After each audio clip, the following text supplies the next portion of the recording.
주신 하나님의 말씀 같이 보겠습니다. 우리에게 주신 하나님의 말씀은 사도행전 3장 1절로 10절의 말씀입니다. 사도행전 3장 1절부터 10절의 말씀 우리 같이 보겠습니다.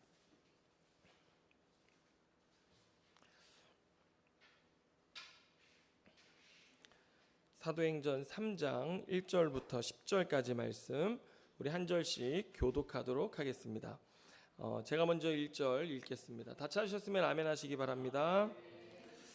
네, 자 1절 읽습니다. 제9시 기도 시간에 베드로와 요한이 성전에 올라갈새 하면서 못 걷게 된 이를 사람들이 메고 오니 이는 성전에 들어가는 사람들에게 구걸하기 위하여 날마다 미문이라는 성전문에 두는 자라.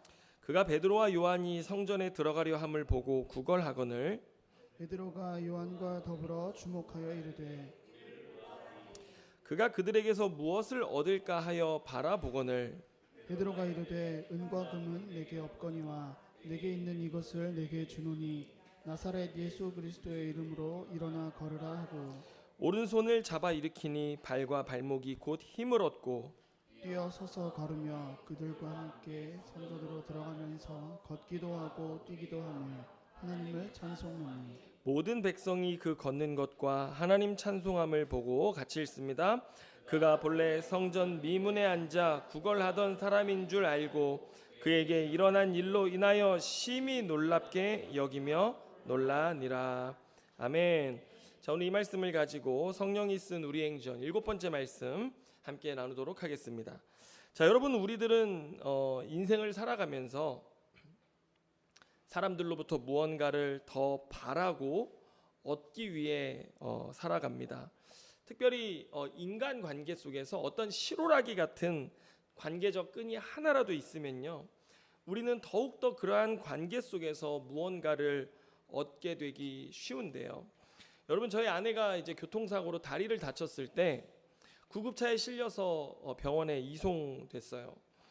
응급실에서 사진을 찍어보니까 자동차가 이렇게 다리를 타고 올라갔는데도 단순 타박상이라고 하는 거예요.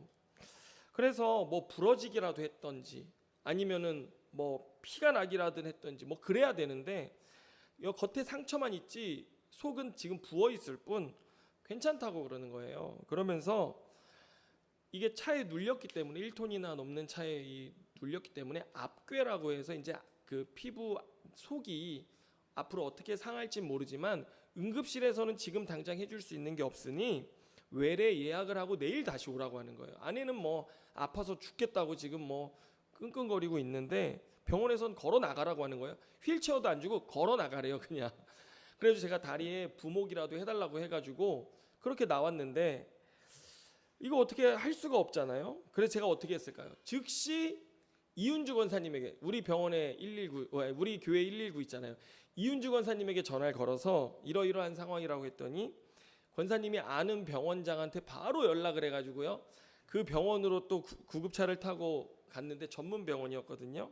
그때가 코로나 시국이어서 뭐 입원 이런 거는 정말 어려운 상황이었는데 딱 갔더니 응급실에 가서 좀 있으니까 이 족부 전문의가 와가지고요. 세심하게 보고 사진 찍은 거 보고 뭐 이러면서 진찰을 해줘요.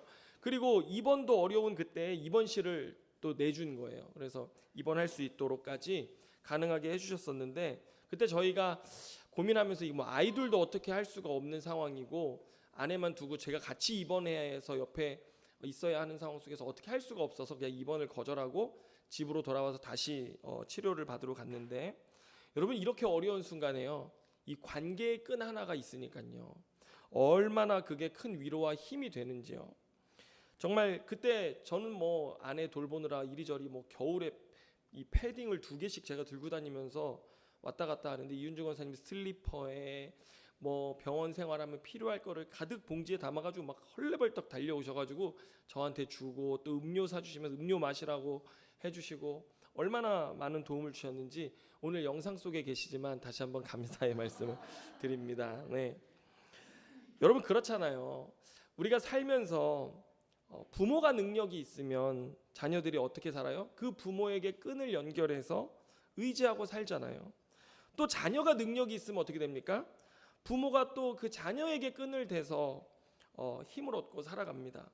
여러분, 제가 선교회를 이끌고 있을 때 단기 선교를 가는데 후원금을 이제 선교 후원금을 모금 중이었어요. 그런데 당시에 태양의 후예, 여러분 이거 아십니까? 이거 알면 옛날 사람인데 태양의 후예라는 드라마가 한창 인기였을 때였어요. 그런데 우리 팀의 한 전도사님이 그 태양의 후예에 의무장교 윤명주 역할로 나온 그 연예인 김지원 씨가 다니는 교회 전도사님이었어요. 그래서 뭐 딸이 보통 인기가 아니었을 때니까 그 어머님이 그 전도사님이 선교 간다고 하는 이야기를 듣고선 딸의 이름으로 100만 원을 후원을 해주셨어요. 그래가지고 얼마나 그때 큰 힘이 되고 도움을 받았는지, 그래가지고 부족함 없이 재정이 다 채워져가지고 가게 됐어요. 이 연예인 끈이요 또 보통 끈이 아니더라고요. 이게요. 또 저희 형님은 통영에 계시는데요.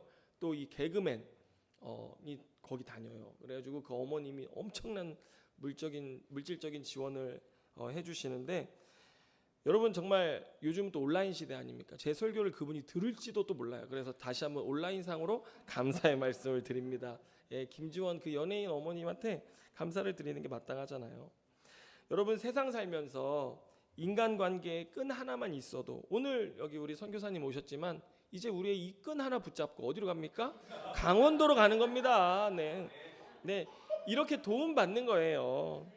그런데 여러분 보세요. 권세와 재물을 가진 사람들이 우리 주변에 있다고 생각해 보세요. 또 그 사람들끼리는요, 저마다 이 끈들이 연결되어져 있어서 더 큰 도움과 또 의지를 하며 살아가고 있지 않겠습니까? 하지만 그렇지 않은 사람들이라 할지라도 저마다 삶에 계속해서 이런 끈을 만들고 살아가요. 인간은 끈을 만들고 살아가면서 때마다 일마다 도움을 얻고자 하는데요. 자, 여러분 오늘 본문 5절을 한번 읽어보시기 바랍니다. 사도행전 3장 5절 말씀을 보면 같이 읽습니다. 시작. 그가 그들에게서 무엇을 얻을까 하여 바라보거늘. 여러분, 오늘 이 유명한 본문이지 않습니까? 본문에 등장하는 주인공은 나면서부터 걷지 못하는 안진뱅이였습니다.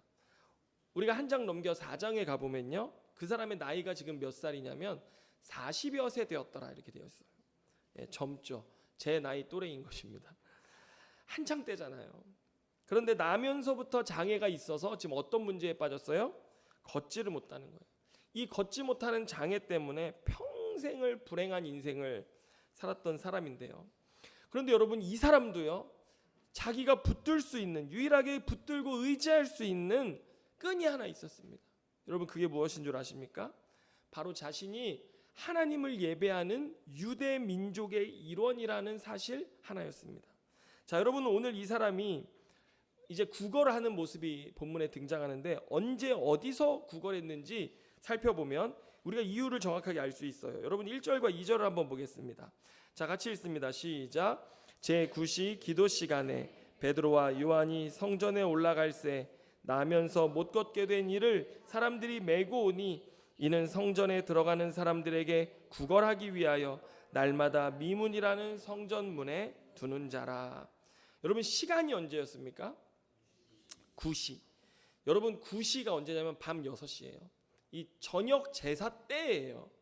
그래서 사람들이 기도하기 위해서 성전으로 몰려드는 시간에 딱 있었던 것입니다. 그리고 또 장소는 어디였느냐? 성전 미문이라고 그랬습니다. 여러분, 이 미문, 이 무슨 뜻이냐면 아름다운 문이라는 뜻이거든요. 그래서 당시에 고린도산 청동을 가지고 높이 23m의 큰 문을 만들었어요. 그래서 이 문은요, 성전의 주 출입구였습니다. 제사 드리러 가려면 반드시 이 미문으로 들어가야 돼요. 여러분, 우리 카페에 올라면 어디로 들어가야 돼요? 정문으로 들어가야 되죠. 그 정문이 미문인 것입니다.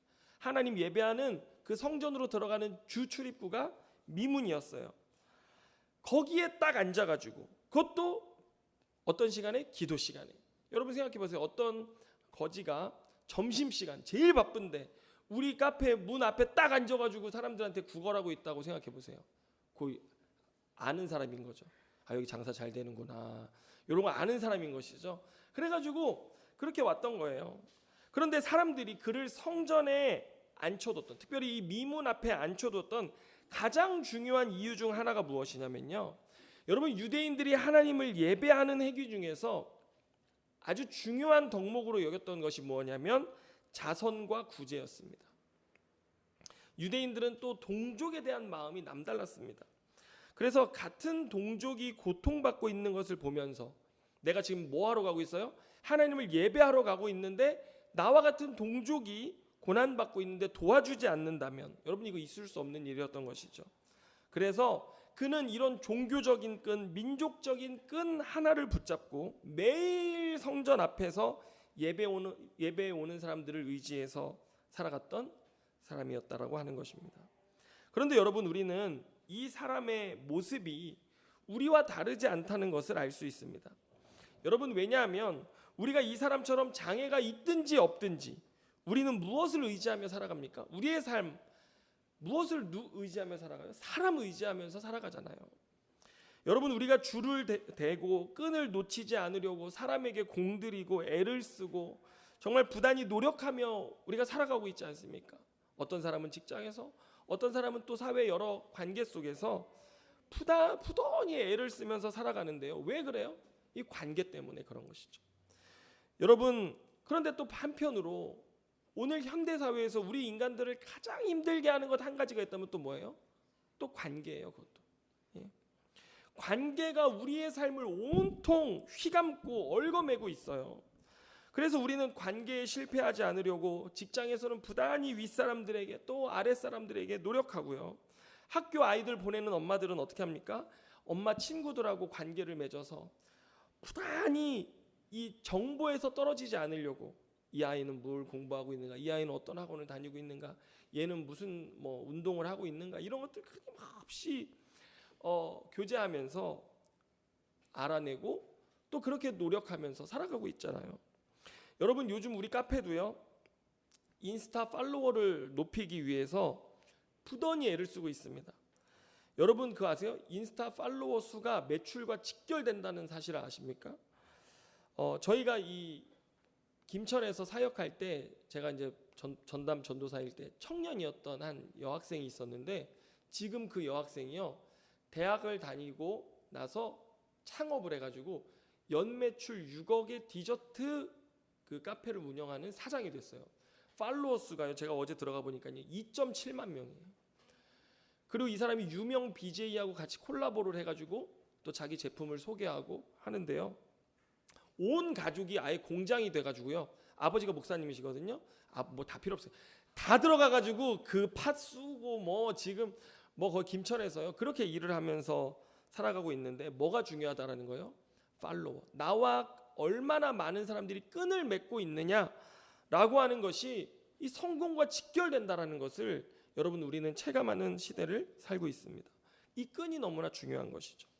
여러분, 제가 신학생 때 저희 큰아버지가 담임 목사님으로 계셨는데, 저희 사역자들이 이제 정신교육을 받을 때가 있잖아요. 그런데 큰아버지가 이런 얘기를 하셨어요. 너희들 학자금 없을 때 어떻게 해야 되는지 알아? 이러면서 저희한테 어떻게 가르쳐 주셨냐면요, 새벽 기도 시간에 장로님 뒤에 앉아가지고, 주여, 저는 신학교를 가서 공부해야 되는데 학자금이 없습니다. 크게 기도하라고, 눈물로 기도하라는 거예요. 너희들 유학 가고 싶어? 장로님 뒤에 앉아서 나를 유학 보내주시옵소서 막 기도하라고 하는 거예요. 제 충격이었어요.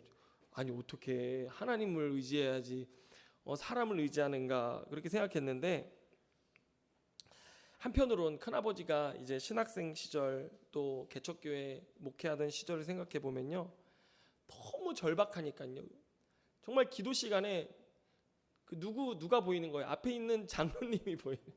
그래서 장로님 뒤에 가가지고 막 부르짖으면서 기도 제목을 선포하면서 기도하라 했어요. 유학을 보내주시옵소서, 이렇게 막 기도하라 그랬어요. 저희 교회는 참고로 새벽 기도가 없습니다. 걱정하지 않으셔도 괜찮습니다. 네, 장로님도 안 계시고요. 네, 저희가 그런데 그 당시에 큰아버지가 어렵고 가난한 신학생 목회자 시절에는요, 누구와의 끈이 중요했어요? 장로님과의 끈이 중요했다라고 하는 거예요. 이게 당시에 또 목회자들의 삶의 길이었다라는 것을 제가 제 시대랑은 전혀 다른 시대를 사셨기 때문에 한번 그 시대는 그랬을 수 있지 않았을까 이해할 수 있게 되기도 했는데, 여러분, 오늘 이 나면서부터 안진뱅이 였던 이 사람, 그리고 오늘 저와 여러분 우리 모두가 정말 인생을 살면서 딱 까놓고 우리가 진정으로 바라는 것이 있다면 그것이 무엇일까요? 오늘 6절 말씀에 이런 말씀이 있습니다. 베드로가 이르되 은과 금은 내게 없거니와, 이렇게 말합니다. 여러분, 우리가 정말 우리의 매일의 삶 속에서 우리가 진정으로 바라고 원하는 것 있다면 그게 뭐예요? 뭐예요 그게? 예. 말을 못 하시죠? 여러분, 그런데 성경은요 우리의 마음을 알아요.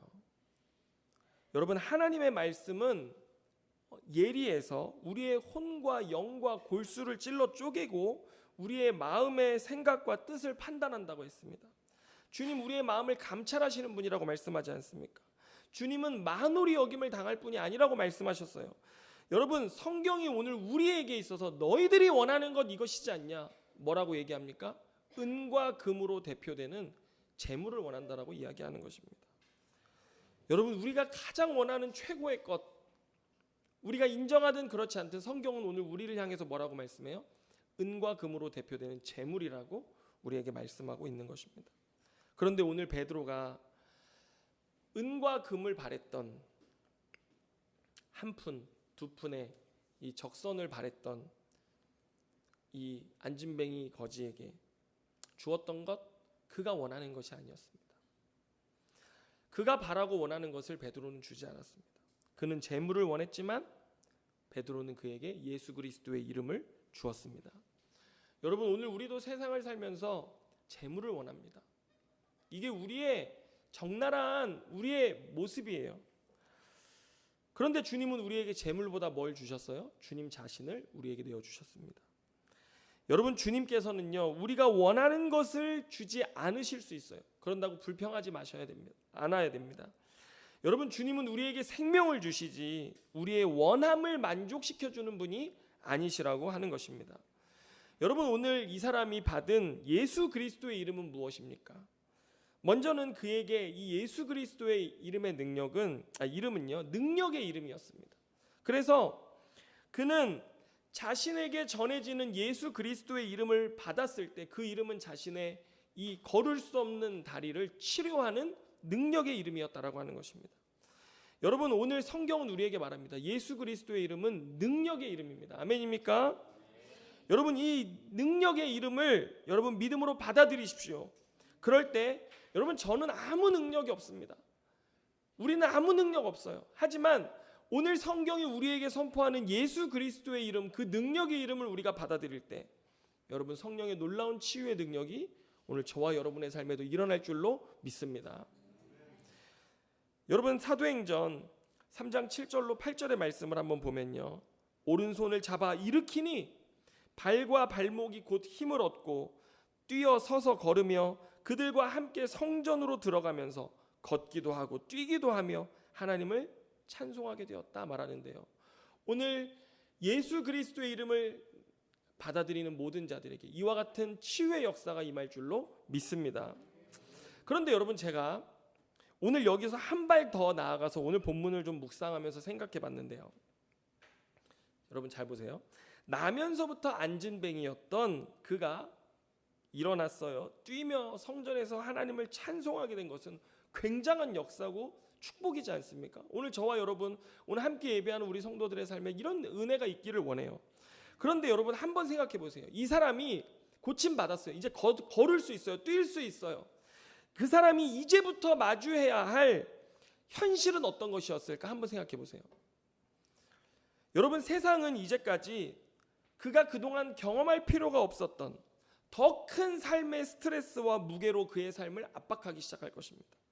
전에는 단순히 나는 아무 능력 없기 때문에 성전 미문에 앉아서 몇 분 구걸해서 얻어가면 그만이었지만 이제 정상적인 삶으로 돌아왔으니 사람들은 그에게 더 많은 것을 하길 원할 것입니다.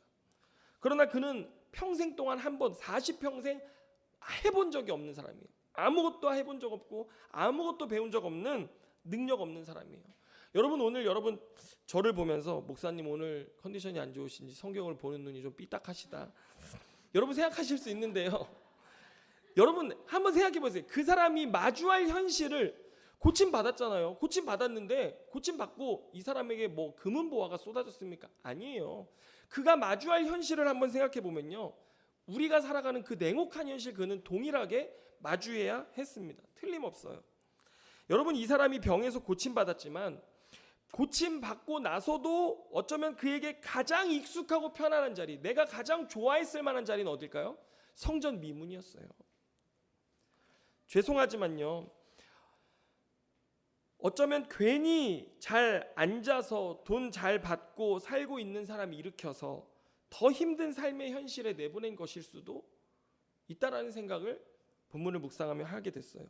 여러분, 제 아내가 교통사고로 다리를 다쳤을 때 병원에 입원해서 이식 수술 받고 치료하는 그 시간 빼고는요, 거의 쉬지 않았어요. 한쪽을 저르면서도 기부스를 하고 뭐 했는 줄 아세요? 카페 나와 일했습니다.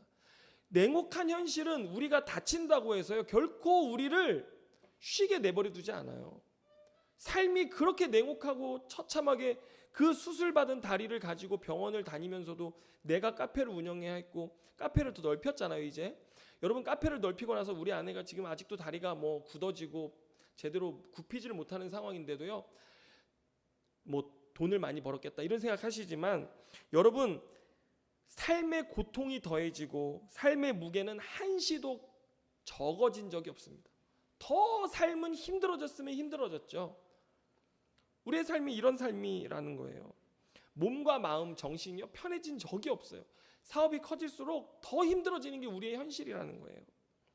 차라리 옛날에 저기는요, 10시에 열고 6시에 닫는 공무원 카페 같은, 누가 오든 안 오든 월세 50만 원만 딱 내고, 오히려 나았어요. 저기는 여유 있었어요. 뭐 여행 가고 싶으면 오늘 쉽니다 딱 붙이고 가고요. 여기 못 가요. 이제 여기는요. 그래서 제가 성경하고 질문해 보는 거예요. 그렇다면 이 사람에게 나아서 걷는 것, 뛰는 것 외에 예수 그리스도의 이름의 축복이 무엇일까? 성경과 질문해 보는 거예요. 여러분, 우리의 삶도 이와 같잖아요. 하나님이 여러분들에게 축복해 주시고 여러분들을 건강케 하신다고 여러분의 삶의 스트레스가 경감됩니까? 여러분의 삶의 고민과 걱정이 줄어듭니까? 아니에요. 그대로 있어요. 더 많아지면 더 많아졌죠.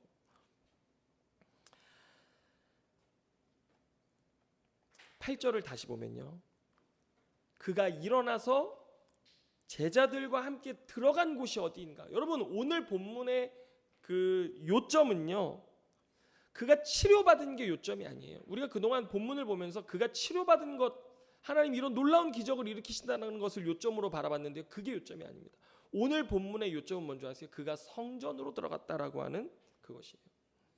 여러분, 베드로, 요한과 함께 그가 들어간 성전에는 무엇이 있었을까요? 거기에는 우리가 지난 시간 2장 마지막에서 공부했던 초대교회가 있었습니다. 여러분, 오늘 본문의 핵심은 뭐예요? 초대교회예요. 여러분, 지난 시간 우리가 공부했던 그 초대교회는 어떤 교회였습니까? 성령이 임함으로 말미암아 순교자적인 증인의 삶을 살 수 있었던 공동체, 자기의 소유를 내 것이라 여기지 않고 내어놓고 팔아 나눌 수 있는 이런 순교적 삶의 능력을 가진 공동체가 누굴 기다리고 있었어요? 이 사람을 기다리고 있었다라고 하는 것입니다.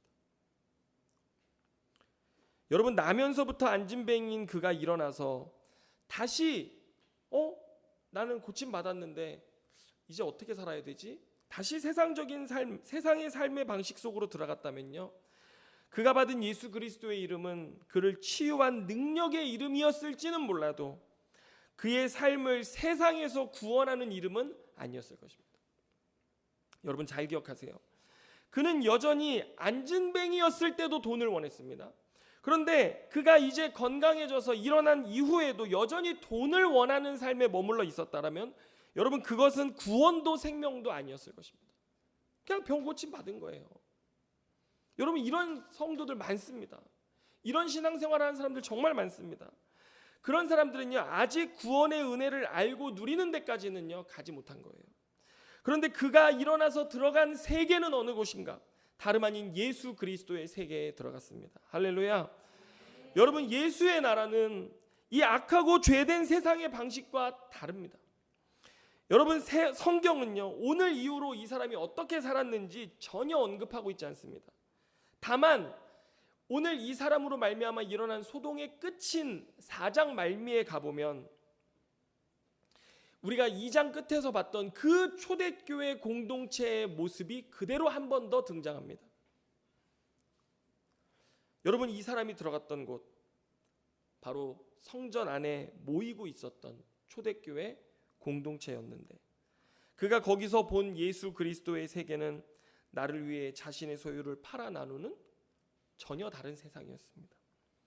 그들은 함께 밥을 나누어 먹을 때마다 예수 그리스도로 말미암아 값없이 받은 구원의 은혜를 고백하고, 그러기에 내가 값없이 받은 그 은혜 나누며 살아가겠다라고 고백하고 자신의 것을 나누는 그런 사람들의 모임이었습니다. 거기는 뭘로 다스려지는 거예요? 그리스도의 은혜가 다스려지는 공동체였다라고 하는 것입니다. 여러분, 이 사람은 놀라운 병고침의 체험을 했을 뿐만 아니라 그리스도가 누구인지를 그 공동체 안에서 명확하게 보게 되었습니다. 자신이 받은 그리스도의 이름이 도대체 어떤 것인지를 그는 정확하게 경험하기 시작했는데, 여러분, 병고침이라고 하는 것은요, 오늘 성경에 우리가 사도행전 공부하면서 놀라운 이적과 표적들을 나타냈다고 그랬습니다. 병고침은요, 표적이에요. 여러분, 표적은 뭔지 아십니까? 표지판이에요. 표지판 뭐예요? 이 병고침을 경험하면 그 표지판 보고 그 표지판이 가리키는 거기 보라고 하는 게 이 이적이고 표적이에요. 그런데 여러분, 우리가 봐야 할 그 표지판 무엇이었습니까? 누구를 보라고 오늘 우리에게 가르치고 있습니까? 바로 예수 그리스도였던 것입니다. 이 사람은 그런데 그 그리스도를 어디에서 봤습니까? 초대교회 공동체 안에서 자기를 구원하신 예수 그리스도를 보았던 것입니다. 그리고 그 사람은 거기서 그 교회, 예수 그리스도가 머리 되신 그 교회 공동체의 한 지체요, 일원이 되는 것으로 끝났습니다. 여러분, 우리는 아주 중요한 지점에 와 있습니다. 한번 잘 들어보시기 바랍니다. 우리는 교회를 다니는 사람이 되어서는 안 됩니다. 우리는 교회가 되어야 합니다. 아멘입니까? 여러분, 내가 구원받았지만, 하나님의 은혜를 안다 하지만, 하나님이 나를 놀랍게 치유하시고 응답하시는 은혜를 경험했다 하지만, 여전히 내 삶은 세상에서 돈을 구하는 삶, 변하지 않았어요. 여전히 세상에 돈을 구하고 부를 구하는 삶을 살아가고 있는 사람이라면 그는 교회를 다니는 사람이지 교회가 된 사람이 아닙니다. 교회가 된다는 것은 무엇입니까? 세상적 가치와 방식이 아닌 그리스도의 삶의 방식을 살아가는 것입니다. 그리스도 방식의 삶을 살아가는 거예요. 다시 말해서 우리가 전혀 다른 세상을 이 세상 속에서 살아가는 공동체라고 하는 것입니다. 에베소서의 표현을 빌리면 뭐라고 하는 줄 아십니까? 에베소서는 새 인류다라고 이야기합니다. 오늘 저와 여러분은요, 이 세상 속에 하나님이 새롭게 창조하신 새로운 인류로, 새로운 사회 구성원 공동체로 살아가는 존재로 부름받았다라고 하는 것입니다. 여러분, 하나님 나라에 들어간다, 그것이 무엇입니까? 바로 이러한 삶을 뜻하는 것입니다. 이게 참 구원을 받은 자의 삶이고 생명을 누리는 삶이라고 하는 것입니다. 여러분, 그 사람, 이 일어났던 사람, 초대교회에 들어가서 어떤 삶을 살았을까요? 그는 무엇을 위해 살았을까요? 성경에 보면요, 그가 성전에 들어갔다 외에는 아무 기록이 없어요. 그에 대한 기록이.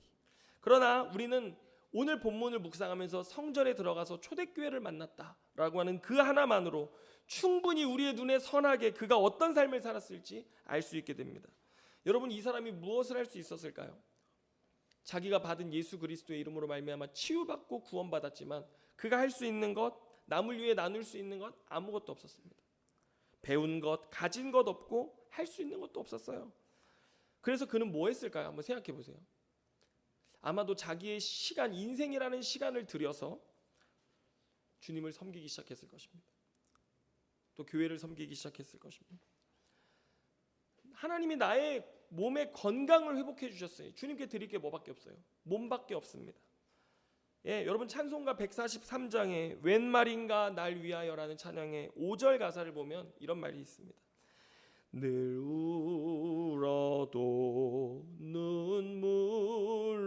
눈물로써 못 갚을 줄 알아 몸 주님께 드릴 것 없어 이 몸 바칩니다.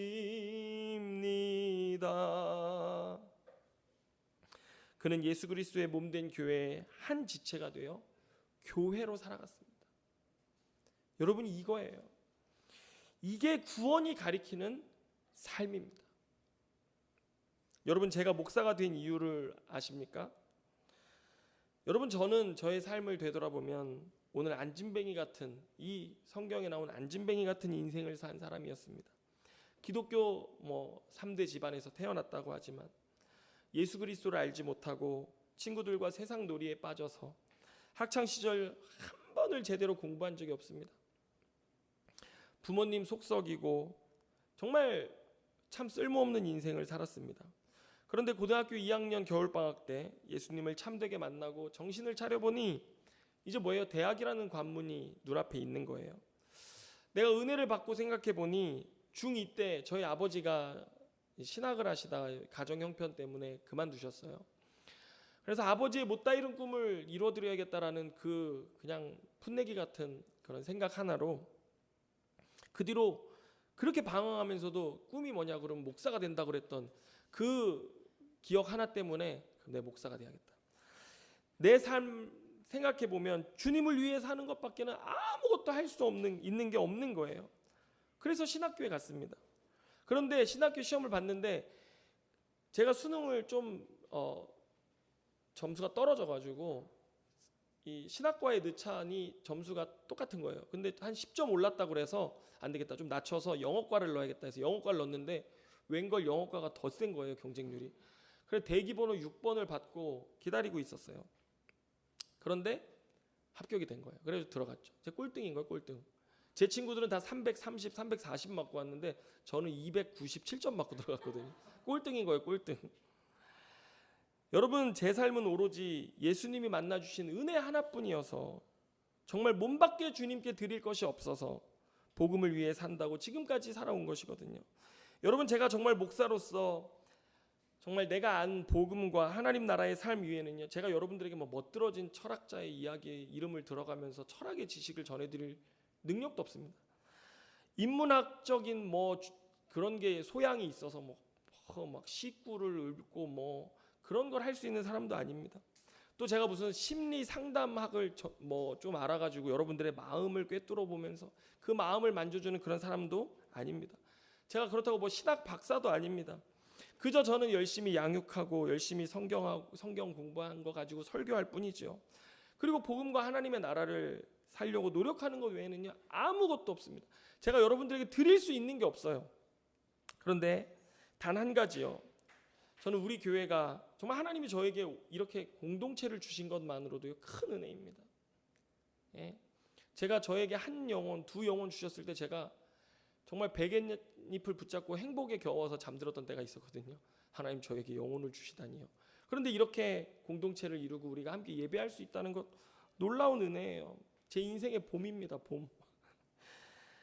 그래서 정말 제가 단 한 가지 원하는 것 있다면 뭐예요?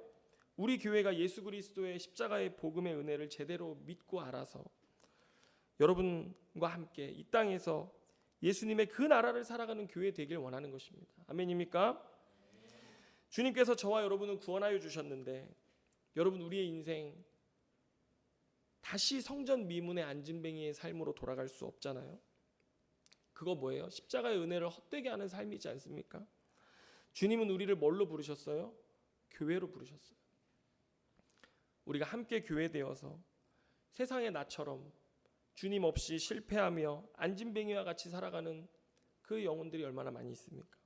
우린 그들에게 가서 뭐 해야 돼요? 그들은 우리에게 세상의 도움과 부를 원할지 몰라요. 돈을 원할지 몰라요. 은과 금을 원할지 몰라요. 하지만 우리는 그들에게 뭘 줘야 됩니까? 우리의 손을 내밀어서 예수 그리스도의 이름을 나눠주고 그의 인생을 붙들어 일으키는 삶이 되어지는 것. 오늘 주님이 우리에게 원하시는 교회된 삶, 이것이라고 하는 것입니다. 오늘 이러한 은혜가 저와 여러분의 삶에 넘치고 우리 교회가 그런 교회 될 수 있기를 주님의 이름으로 축원합니다. 같이 기도하겠습니다. 주님 감사합니다. 아무것도 아닌 우리를 주님 불러주셔서 주님의 복음의 은혜를 알게 하시고 오늘 우리가 예수 그리스도와 함께 교회되게 하셔서 이 땅에서 세상과 같지 않은 하나님의 나라를 살아가게 하신 것 주님 감사합니다.